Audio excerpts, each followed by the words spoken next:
அண்மை செய்தி. அண்ணா பல்கலைக்கழகத்திற்குட்பட்ட கல்லூரிகளில் போலி பேராசிரியர் பெயரில் மோசடி செய்ததாக புகார் எழுந்தது. இதனைத் தொடர்ந்து ஆளுநர் ஒரு உத்தரவு பிறப்பித்திருக்கிறார். அண்மை செய்தியாக பார்க்கிறோம்.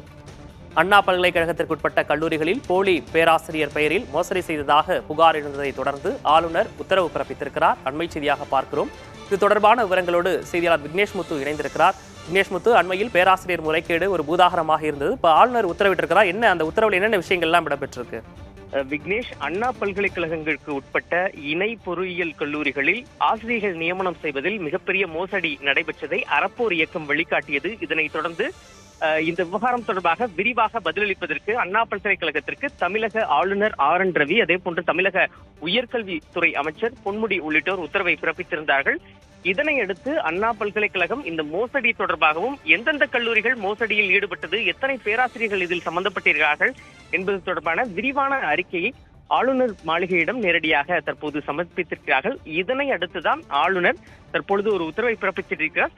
சம்பந்தப்பட்ட கல்லூரிகள் மற்றும் பேராசிரியர்கள் மீது விரிவாக விளக்கம் அளிப்பதற்கு கல்லூரிகளுக்கு நீங்கள் நோட்டீஸ் வழங்குகள் என்ற உத்தரவை அடுத்து அந்த சம்பந்தப்பட்ட கல்லூரிகள் அனைத்திற்கும் நோட்டீஸ் வழங்கப்பட்டிருக்கிறது. தொடர்ச்சியாக இன்னும் ஒரு சில நாட்களில் நேரடியாக முறைகேடில் ஈடுபட்ட அந்த பேராசிரியர்களை அழைத்து விசாரணையில் ஈடுபடுத்த அண்ணா பல்கலைக்கழகம் முடிவெடுத்திருக்கிறது.